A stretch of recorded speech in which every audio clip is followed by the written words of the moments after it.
righty, folks. It is Thanksgiving, and I think that we have a lot to be thankful for.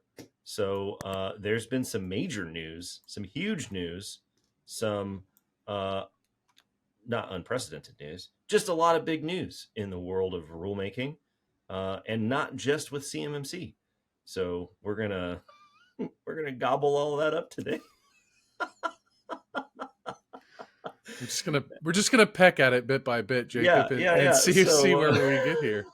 So we're gonna run through a bunch of information about what's going on with CMMC rulemaking. We haven't updated that in a little bit, and we're going to talk about an update regarding DFARS 7012 rulemaking. DoD is going to revise DFARS 7012, and it's so fitting because this month, November of 2023, is officially 10 years since the rule that created DFARS 7012 for the first time came out in November of 2013. So looking back and thankful for 10 years of DFARS 7012, and we're revisiting it with more rulemaking. So let's jump right into it and help everybody come out of their tryptophan induced haze on Turkey Day here.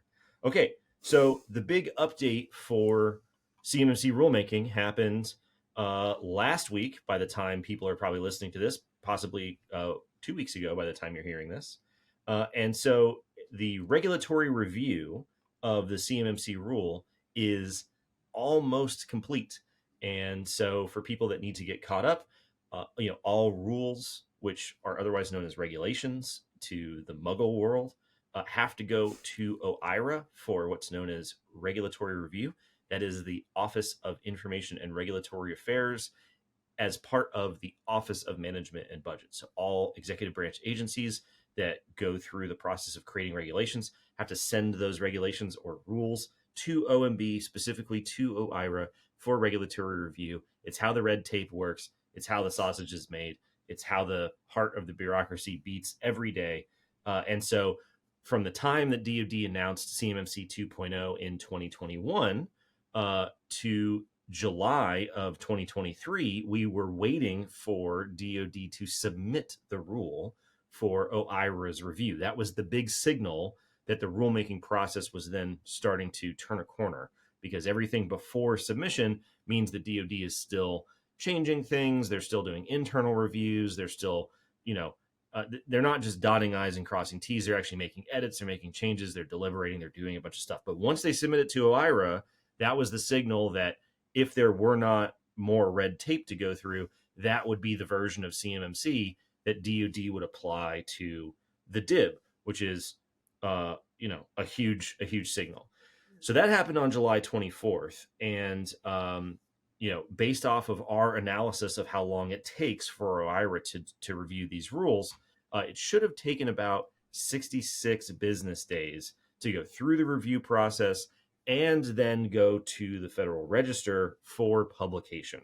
But as we know, at the end of October, which is the date that we estimated that we would start to see the rule, OIRA requested an extension of their review of the CMMC program, which then is a one-time 30-day extension, takes us into mid to late November, which brings us to the present day. And very recently, we saw an update on the OMB dashboard that sort of tracks the review process of different rules across all agencies.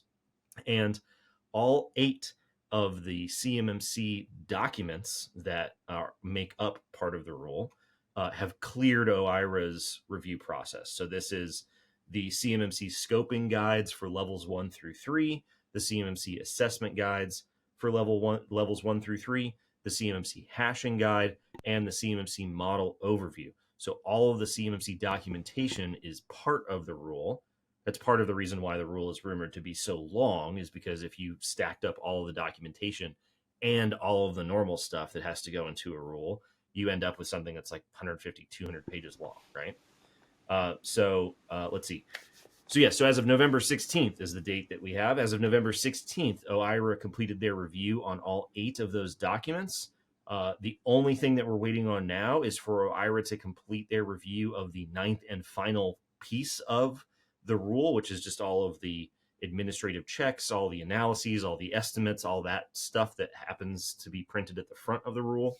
And so that should happen literally any day. May happen, before Thanksgiving, may happen the week after Thanksgiving. That comment extension and the potential for a government shutdown that was narrowly avoided really kind of threw a wrench in the gears. But that should happen here, the third week of November, probably at the latest.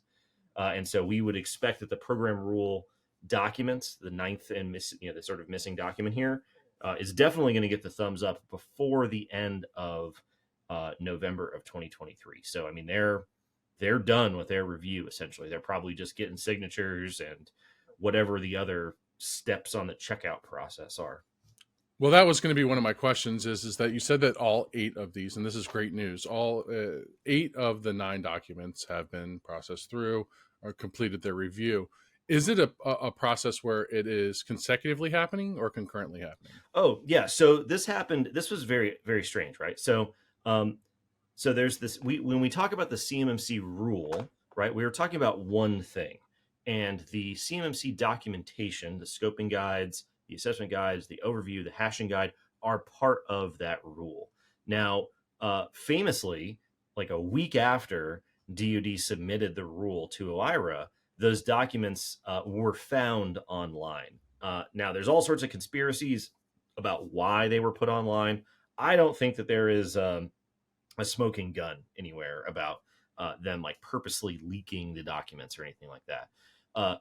Part of the information collection review process is a standard thing under the Paperwork Reduction Act. There's a whole section on the OMB dashboard website where you can find the information collection requests, and there's a bunch of analyses on there for every rule. And I think they just sort of put all that stuff in there because that's where it's supposed to go.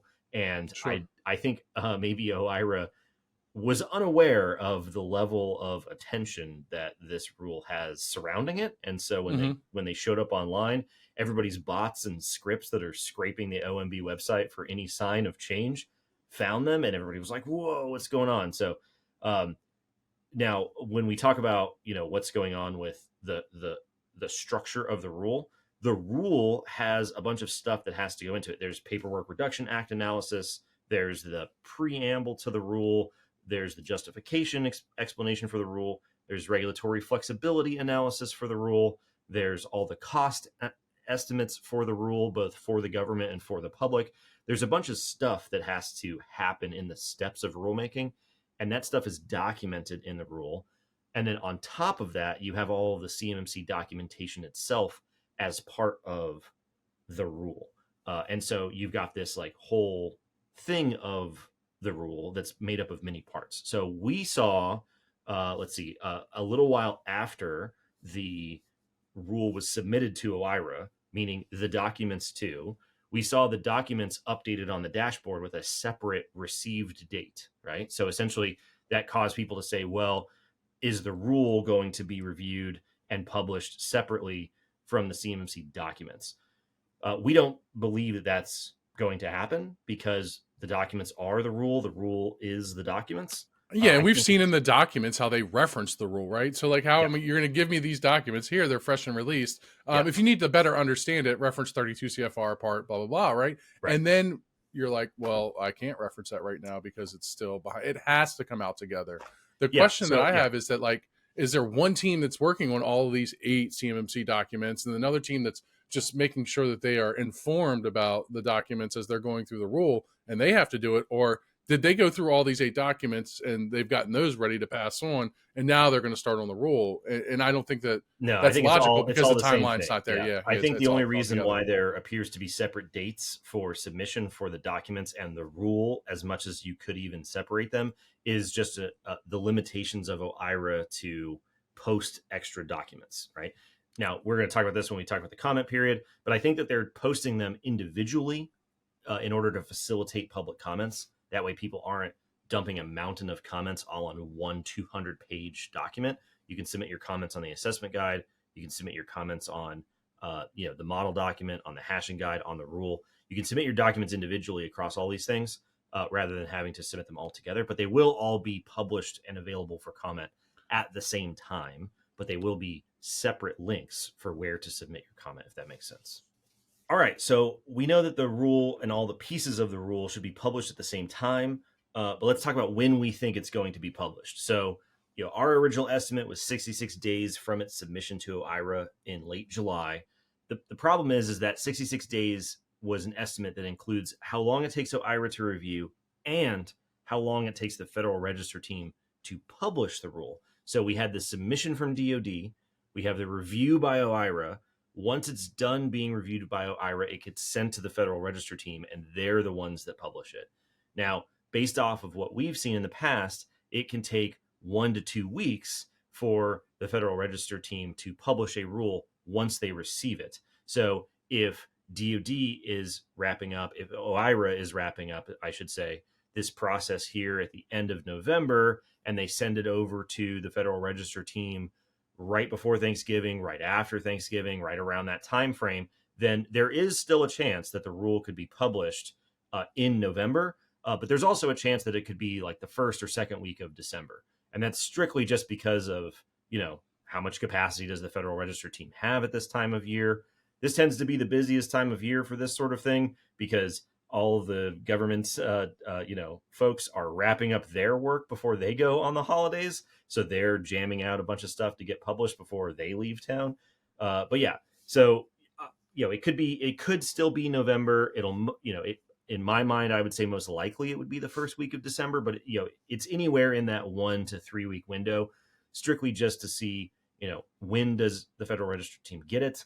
When does the Federal Register team actually get it up onto the website? Now, my personal preference would be for it to happen in November. Not that in the long scheme of things, like a 1 or 2 week difference makes all that big of a difference. However, for those paying attention, CMMC 2.0 was announced in November of 2021, and the DoD estimated that their rulemaking process could take up to 24 months. So the idea that exactly 24 months later, they would have their rule published exactly according to their estimate is a chef's kiss of all time, because it is a government agency undergoing a very polarizing effort, huge administrative effort. Rulemaking is extremely complicated. It takes an extremely long time. There's a bunch of stuff that has to go on. There's a bunch of stuff that's happened in the last 2 years, right? And they still met the deadline. I mean, that's assuming they do it in November. Even if they get it in the first half of December, you're talking about a 2 week. They miss their deadline by 2 weeks. When was the last time the government met a deadline like that on an effort that large? And it kind of gets back to the point, be like, when CMMC 2.0 was announced, a lot of people didn't believe that anything was going to happen. And sure enough, here we are 2 years later, and there's probably going to be a bunch of people asking themselves, what have we been doing for the last 2 years? Because once the rule is published, at that point, well, we'll talk about, how DoD needs to respond at that point. But we think it should still be end of November, possibly early December. But, we're in the dying days of the review process, and it should be published here very shortly. By the time a lot of people probably catch this episode, it could have been published at that point. It's crazy to think that this whole time, like we obviously see posts and things like that, and people are like, what's happening? Why is this not here yet? Why is this not here yet? And now here we are, cool, calm, and collected 24 months later, and they're like, it's here. I don't know what you guys were panicking about, but it's here. Now when it gets here, oh, go ahead. No, I was just gonna say, it takes companies 12, 18 months usually to go through a full, for real, implementation, of 800-171, and, a 24-month block is plenty of time to have some breathing room. And, now we're going to be up against the publication of the rule. And if you use the publication of the rule as your signal to start your implementation in earnest, you have to hope at this point that your 12 to 18 month life cycle is going to be faster than DoD's review cycle of the public comments, which we can talk about here in a second. So that's kind of what I want to jump into, because we talk about this rule and we talk about it's a huge rule, right? Looked at this rule, very huge, and basically like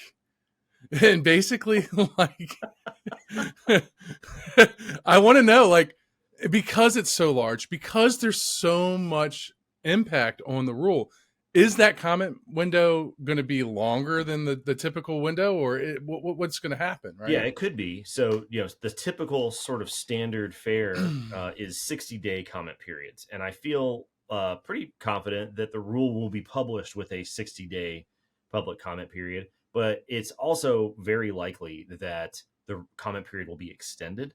Uh, because of the size of the rule, a lot of people will probably ask for the comment period to be extended. Because of the holidays, a lot of people will probably ask for the comment period to be extended. NIST preemptively has a longer comment period currently going on at the time of this conversation for 171 Rev 3 because the final drafts came out and that comment period will go through the holidays. An extended comment period is not unprecedented.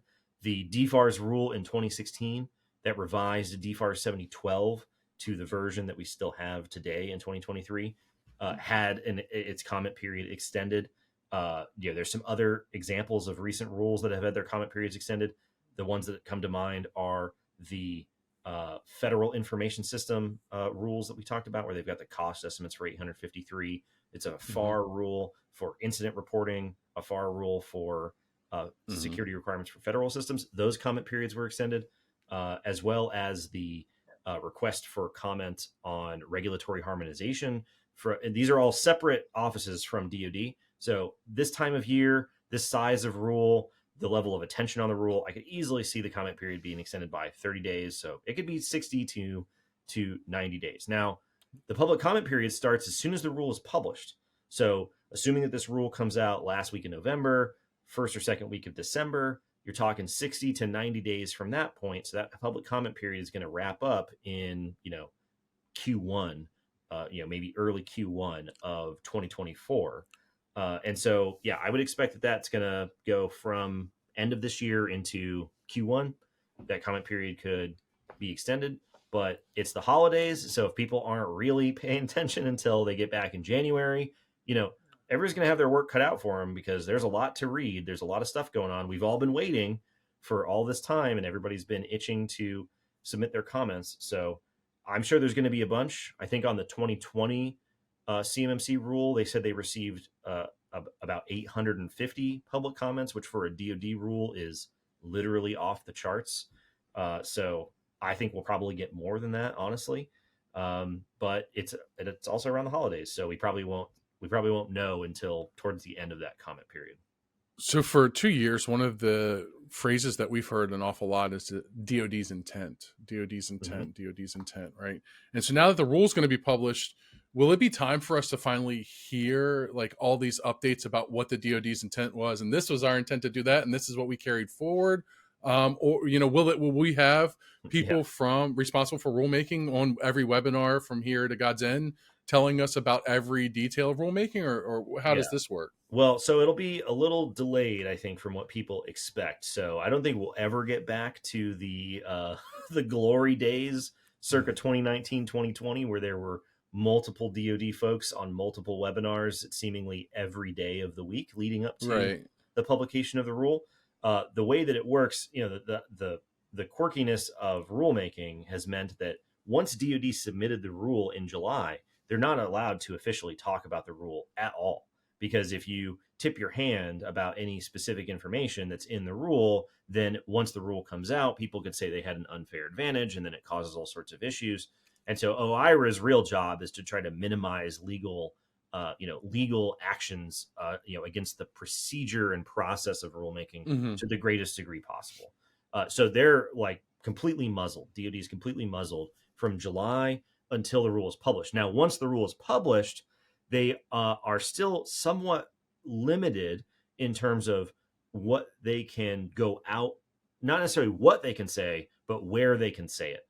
So there's no restriction on talking about the rule. However, if they go to an event and there is a comment period, during the comment period, they have to document all of it, right? And so they probably will only have like official press releases, maybe an official DoD webinar, but they're making a lot of work for themselves because you can't go during the comment period and give information to one group of people and not make it part of the public comment process. And So that's because if they say something out of line or possibly wrong, it can be held against them and then jeopardize yeah, I all mean, the hard work, right? it's mostly a procedural thing, right? But Yeah. yeah, as far as I understand it, they're still limited during the comment period, but we will hear from them. I'm sure you're going to see a press release. I'm sure you're going to see some more information about it to say, hey, the rule is out.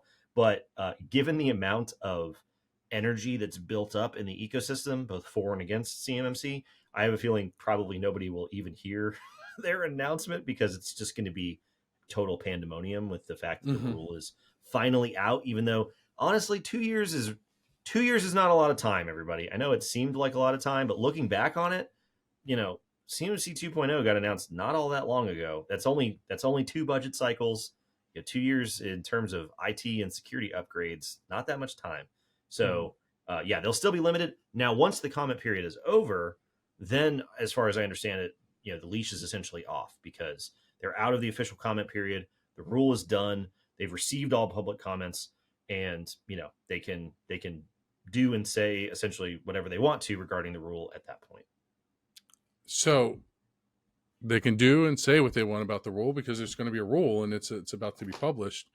But I think the question that everybody that's listening wants to know is once it's published, when does it start showing? When does the results start showing up? And I have a contract obligation now for Right. DFARS 7021. Yeah. So it's basically an open secret at this point that the rule will be published as what is known as a proposed rule rather than an interim final rule.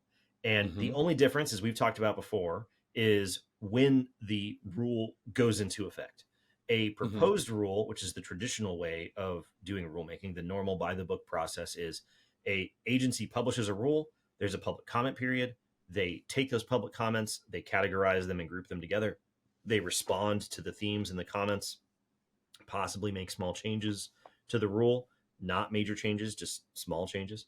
Then they publish what's known as a final rule, which contains all their responses to public comments and then the final text of the regulation to be written into and codified into the Code of Federal Regulations as an official big boy regulation, right? That's the normal way to do it. So the regulation doesn't go into effect until after public comments are responded to via a final rule. An interim final rule is basically skipping that public comment period. The rule becomes effective essentially right when it gets published. You take public comments and then you respond to them if you want to, right? DoD's been good about responding to comments on interim final rules. Some agencies have issued final rules in the past and they've never responded to public comments and they've stayed interim final status forever. DoD wanted an interim final rule. The 2020 rule was interim final. The 2016 rule was interim final. The basis for this rule still justifies an interim final if you ask a lot of people, I think, including us, as we've talked about on the podcast. But at this point, it's essentially an open secret that the rule will be proposed. That is ultimately a decision by OMB and OIRA, not by DoD. We know that in the spring of 2022, DoD was still emphatic that they were trying to get an interim final rule. They told Congress in a hearing that they were expecting an interim final rule. Stacey Bosch-Janik at CS2 Huntsville in March of 2023 was still crossing her fingers that they were going to get an interim final rule. But at this point, everybody somehow seems to know that it's going to be proposed. So that's what we're expecting. Okay, so the rule gets published, let's say end of November, early December. Comment period goes for 60 to 90 days from that point, ends in Q1. At that point, as soon as a final rule is published responding to public comments, the rollout of CMMC begins. Now, we expect that this is going to be phased and structured in a certain way, but essentially you're waiting on the DoD to collect all the public comments and respond to them. Historically, for all proposed rules that DoD has published since 2009, it has taken them somewhere between 280 to 333 business days. So just over a year, maybe a year and some change to respond to public comments. So if we use that data to sort of make our estimate, that would take us into Q1 first half of 2025 at the latest. I don't think that DoD is going to dilly-dally with the public comment response process. And I think that the public comment response process will not be as intensive as it seems, because we know that a lot of the public comments that are going to be received on the rule aren't going to be relevant to the rule. We talked about how 850 some odd comments were submitted on the 2020 rule. Jesse Salazar, who used to be in charge of the office circa 2021, was talking to Congress, one of the, I think it was the Senate Armed Services Committee, and he said, yeah, we received 850 comments, and about half of them were relevant because a lot of people are submitting comments on the cost of 800-171 or issues with the requirements, things that are not part of the CMMC program, which we've said many, many times here. We've said it at CS2. Stacy has said it many times herself that 800-171 is not subject to, it's not part of this rule. So if you're submitting comments on 800-171, it's not actually relevant to the substance of the rule. So if they receive 1,000 comments, but 500 of them are irrelevant, they're not really responding to 1,000 comments. They're responding to 500, which is still significant, but you're talking, a couple months faster. So anyways, when does it start to show up in contracts? When the final rule comes out. When does the final rule come out? Conservatively, somewhere in Q1, Q2 of 2025. Although I have a sneaking suspicion that it could be maybe even sooner than that. But that's what the data shows. So that's what we're gonna go with. You're just gonna slide that in there, right? It might be a little sooner. I have a feeling based off of my read externally of the situation. If you go back, which one day we'll have a sequel to the history of CMMC. Not to be a turkey or anything. Not to. Not to be a turkey, but I want to plug it. You just keep clutching a glitch in my hat, dude. It's glorious. Like, look at my mane. I keep catching myself on the monitor here and seeing my hat. Yeah. I'm having a really tough time keeping it together. So I'm staring at this other screen. So yeah, I have a feeling. So if you go back, if you look at the what's happened in the 2 years since the announcement of CMMC 2.0, DoD came out guns blazing in 2020 with the CMMC rule.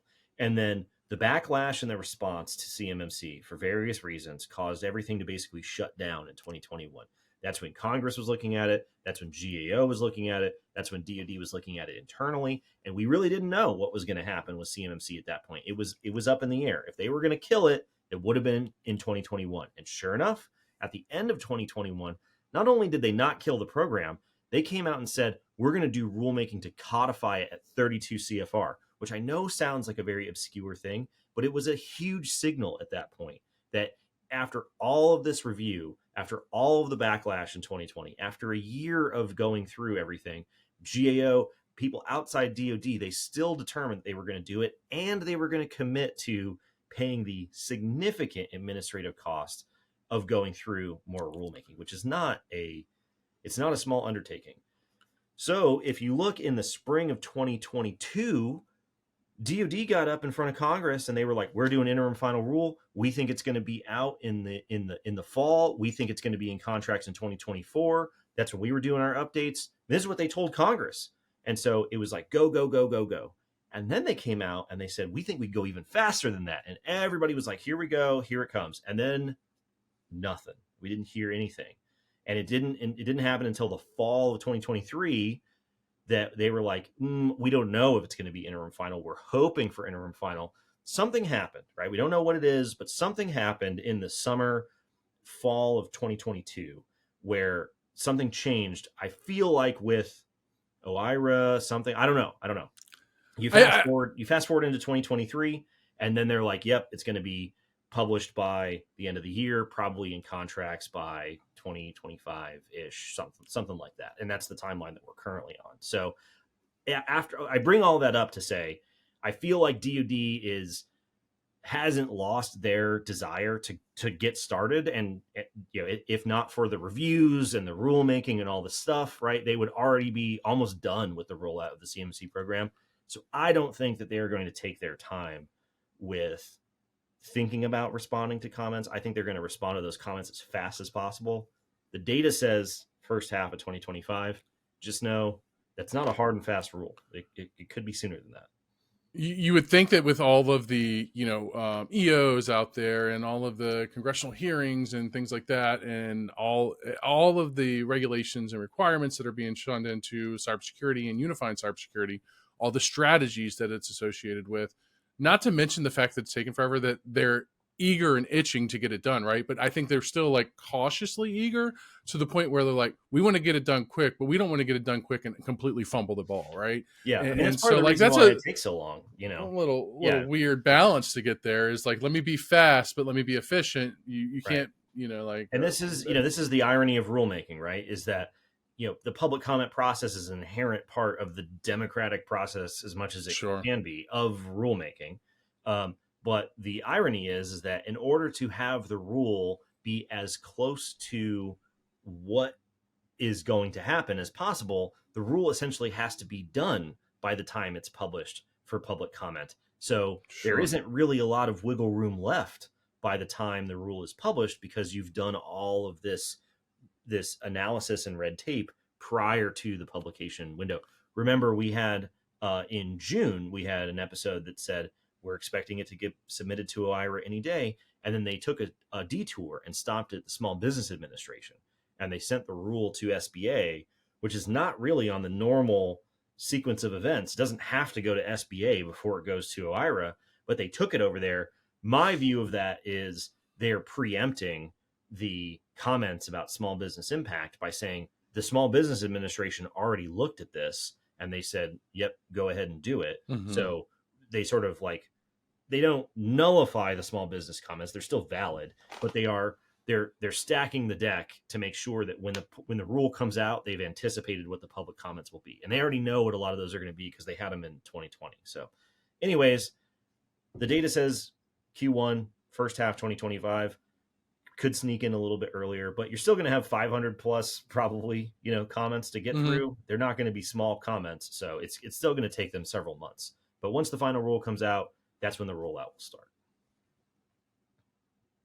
Jacob, when the rollouts start, how? This is just a personal question to you. What do you think describes the state of the industry, right? When the rollouts start, considering now there are some people that haven't started at all, right? And Yeah, well, okay, so you're saying fast forward to when the final rule comes out and the rollout starts. right, and Yeah, the phased rollout of the contracts start, and some people haven't yeah. started at all. I So think realistically, oh, yeah, yeah. I think that there's going to be. So here's the thing: if you're waiting on the publication of the proposed rule here at the end of 2023 to get started on your implementation, you're going to have to really go quickly and commit to that process to finish before the final rule comes out. As we've talked about, the dynamics around the CMMC ecosystem will not be kind to companies that wait, because it isn't necessarily because of a DoD thing. There is a mm-hmm, constraint on the number of assessors that are available, but in order to be eligible and ready for an assessment, you have to have your implementation complete.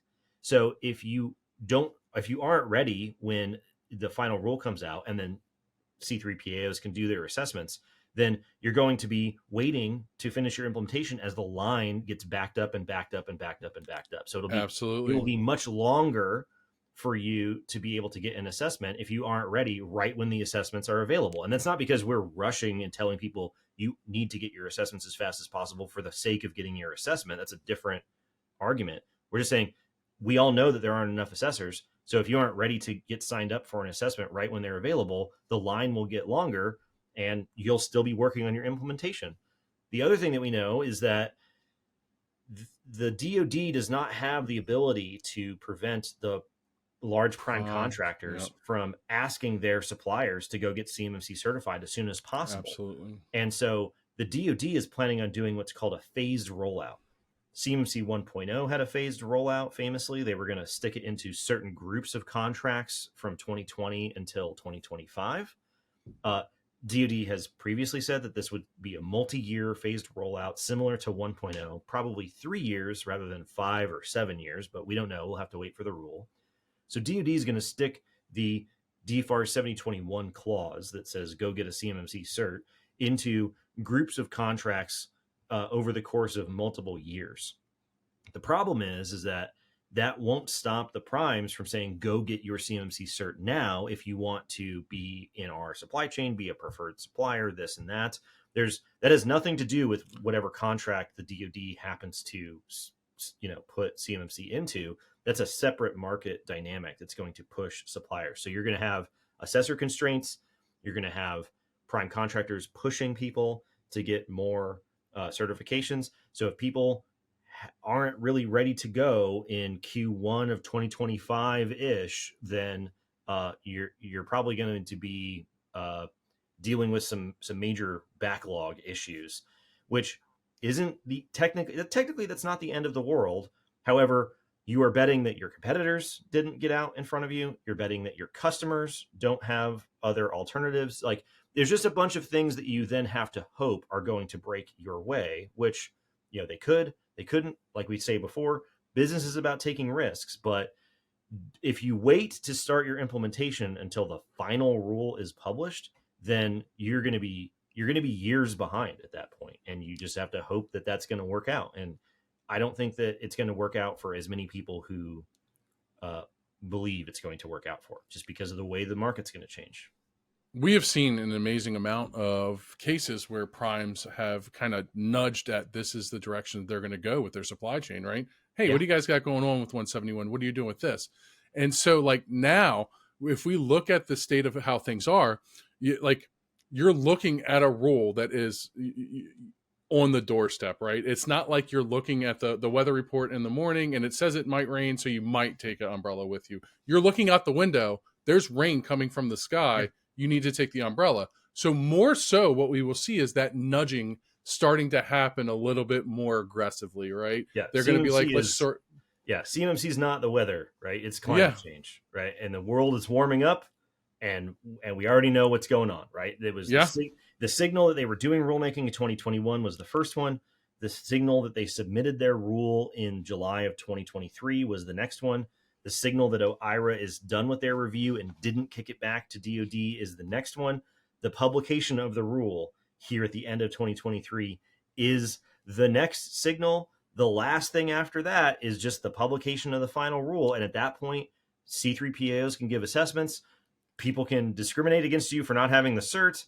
It's going to be inserted into contracts. The phased rollout will begin, and there won't be any more question. All this ticky-tacky red tape. How does rulemaking work? What's going on with rulemaking will at that point be irrelevant, because the rule will be on the books, and we can talk about something else for once, because it won't be a question of, is it even happening? The last 3 years have just been a question of, is it happening? And what we've consistently said is, look at the rulemaking if you want to know if it's happening. Once the rulemaking's done, that's it. It's over. Like, it's just, what are you going to do for your implementation?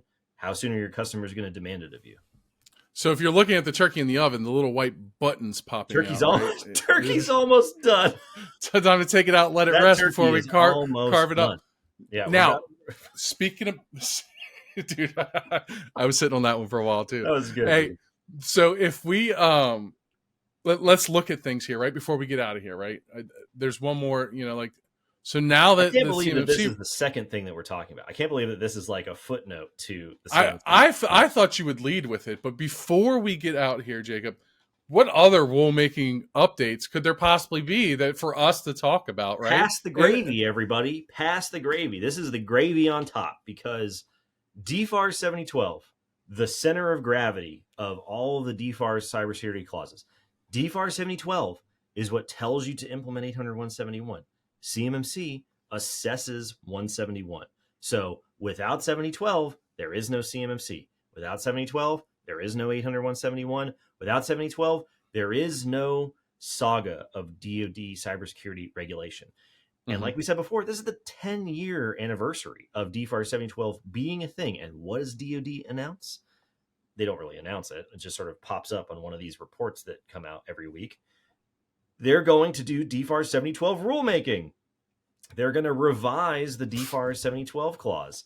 So this is I guess we're not going to get away from talking about rulemaking as soon as we thought, right? This is going to just sort of be a constant process. But I'm sure you're so disappointed. Oh boy, it's just, yeah. What are you going to do with yourself? Oh boy. Long story short, DFARS 7012 came out in 2013. Via rulemaking. It was revised in 2016. That's the form that we still know today, right? Federate moderate equivalency, points to 800.171, deadline for implementation is December of 2017, blah, blah, blah, blah, blah, right? That's the version that we have it now today at the end of 2023. DoD says that they are going to revise the 7012 clause to do a couple things. We don't know the details. We just know the high level synopsis. So they said that they opened DFARS case 2023-D024. So for those of you playing along at home, eventually you'll be able to Google that and it will pop up. It's not out there yet because there is technically no rule. And the synopsis says they are going to revise the clause DFARS 7012 to amend it and update it. And there's basically three big things they're doing. The first is they're incorporating references to NIST SP 800-172 requirements.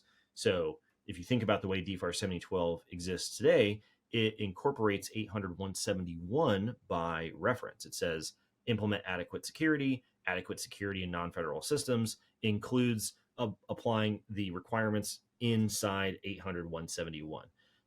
But there is no part of DFARS 7012 that points to 800-172, yet the CMMC program requires some contractors to get assessed against 800-172. So they're connecting the dots here. They're reinforcing the fact that 172 is a thing, that CMMC is assessing 800-172.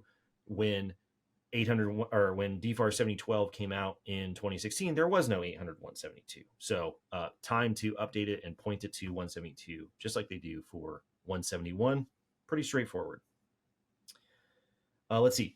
The next thing that they're going to do with this amendment is they're going to, what they say, harmonize certain terminology. That's what they say, quote, harmonize certain terminology. They don't say what harmonize means. They don't say what the terminology is, but we have some guesses. I think that this is one of two things, or possibly both. They're going to get rid of the term covered defense information, CDI. I have heard through talking with people at DoD over the years that it's generally looked down upon that they have the term covered defense information as distinct from CUI. If you look in the CUI registry from NARA, CDI, covered defense information, is not a thing. It's just a thing that DoD made up. It's a thing that they put into DFARS 7012. Remember, at the time that they were doing rulemaking, circa 2015, 2016, the NARA CUI program was still coming together, right? The CUI registry was still coming together. It was still in flux.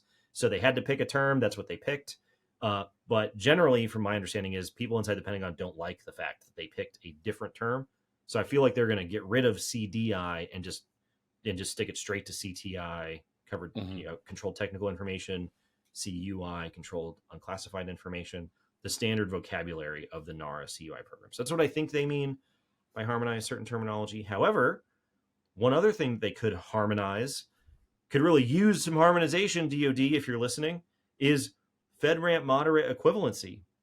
So everyone is expecting that FedRAMP moderate equivalency will be clarified in the CMMC rule.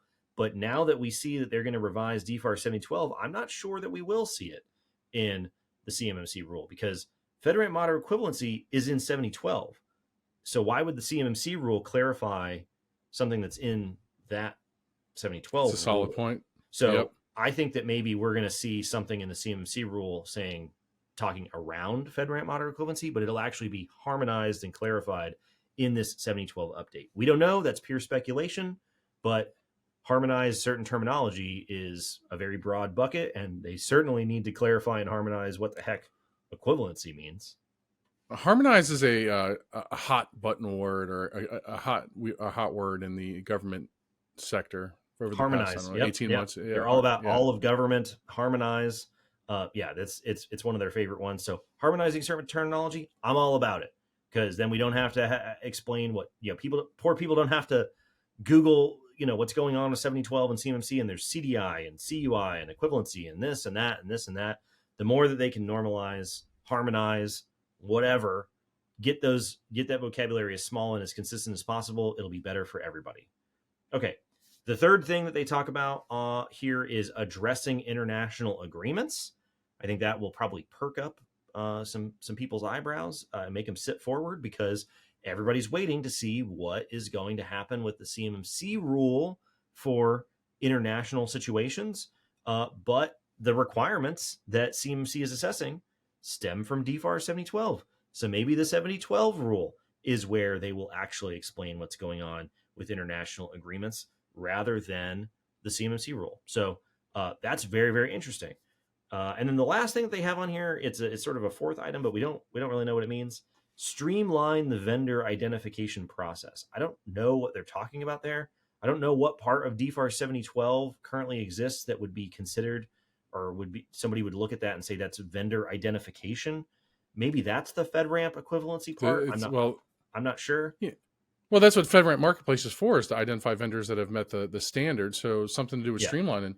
If they're making it faster, I'm all for it. Yeah, but there's a lot going on here in this brief synopsis. They're pointing to 172. They're harmonizing terminology, CDI, covered defense information, equivalency stuff, addressing international agreements. That's huge. And then streamlining vendor identification. Not sure what that is, but sounds significant. So this will all be happening when they publish their rule. I assume that will happen probably in the first half of 2024, because this is a revision to an existing clause that has a long-standing history of revisions. There's a lot of information. So they're not creating a net new program like they are with CMMC.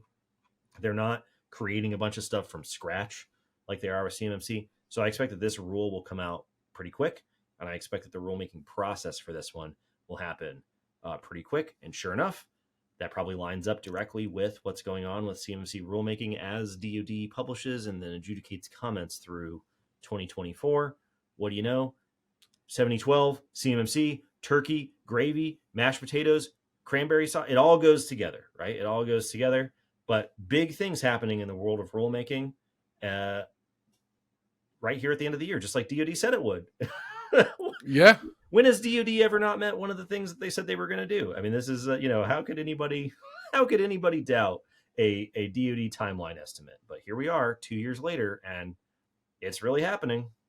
I mean, 9 documents that surround the CMMC program and the DFARS 7012 rulemaking update is plenty under the tree for me to be satisfied for CMMC Christmas. It's going to be a lot of reading. The comment period, even if they extend it to 90 days, is not going to be a lot of time, because a lot of that time is going to be part of the holidays. It's going to be a lot to ingest. It's going to be a lot to comment on. A lot of pages in this rule. I looked at the rule, said, wow, that's a lot of pages. Yeah, we're excited. Pack up your leftovers after Thanksgiving. Pack a lunch, because everybody's going to be sitting in front of their computer reading 200 pages of CMMC stuff for Christmas, it looks like. But that's what we know. CMMC rulemaking is almost complete. DFARS 7012 rulemaking is kicking off. Happy holidays, everybody. Save the giblets.